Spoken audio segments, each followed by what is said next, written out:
இந்த விரதம் இருக்கும் பொழுது 41 நாள் இருக்கணும் அப்படின்னும் போது ஒரு ஒரு ஒரு குறிப்பிட்ட குருசாமி யாராவது, இல்லப்பா சார் என்னால 15 நாள் தான் இருக்க முடியும் சாமி, குருசாமி என்ன மலைக்கு கூட்டு போக சாமி அப்படின்னா, அந்த குருசாமி சொல்லணும், நீ 41 நாள் விரதம் இருந்தாதான் சபரிமலைக்கு வரணும்னு சொல்லணும். அதை விட முக்கியமான விஷயம், மாலை போட்டுக் கொள்பவர்கள் 41 நாள் விரதம் இருந்தாதான் நான் இருமுடி எடுத்துட்டு சபரிமலைக்கு வருவேன், அந்த 18 படி மேல ஏறுவேன்னு சத்தியம் பண்ணிட்டு முதல்ல விரதத்தை ஆரம்பிக்கணும்.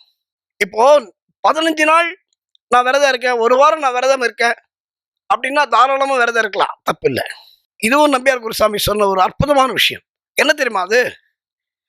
இப்போ நம்ம பேங்க்ல அக்கௌண்ட் இருக்கு, எல்லாருக்குமே இன்னைக்கு அக்கௌண்ட் இருக்கு, ஜிபேல இருந்து எல்லாருக்கும் வச்சுக்கோங்களேன். இப்போ உங்க பேங்க்ல அக்கௌண்ட் இருக்கும் பொழுது ஒரு 20,000 ரூபாய் உன் அக்கௌண்ட்ல இருக்குன்னு வச்சுப்போம்.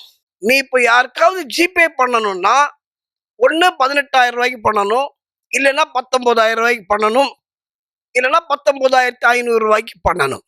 உன் ஜிபேல உன்னோட அக்கௌண்ட்ல இருக்கிற பணமே 20,000 ரூபாய் தான். இப்போ இந்த 20,000 ரூபாய்க்கு மேல நீ ஜிபே பண்ணும்போது 20,500 பண்றேன்னு வை. அப்ப என்ன ஆகும்? இன்சபிஷியன்ட் அக்கௌண்ட், உன் பணம் இருக்காது இல்லையா? அதே மாதிரி தாங்க, நீங்க விரதம் எவ்வளவு நாள் இருக்கீங்களோ பேங்க்ல 20,000 ரூபாய் இருந்தா 20,000க்குள்ளதான் எடுக்க முடியும். அதே மாதிரி நீங்க 10 நாள் விரதம் இருந்தாலும் ஐயப்பன் ஒண்ணும் பண்ண மாட்டான். 15 நாள் விரதம் இருந்தாலும் உங்களை பத்திரமா கூட்டு போய் ஐயப்பன் கொண்டு வந்து பத்திரமா சேர்த்துருவாரு.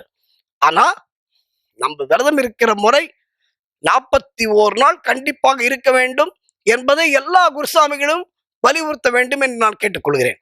குருசாமி துணை கொண்டு அவர் பாதம் நம்பிக்கிட்டு இருமுடிய சுமந்துகிட்டு வந்தோம் ஐயா, அறுபடை வீடு சென்று கந்தனையை வேண்டிக்கிட்டு யாத்திரையாய் நடந்து வந்தோம் ஐயா. அப்போ குருசாமி முறையாக வழி நடத்தணும். சரி, குருசாமினா யார் சார்? குருசாமினா என்ன?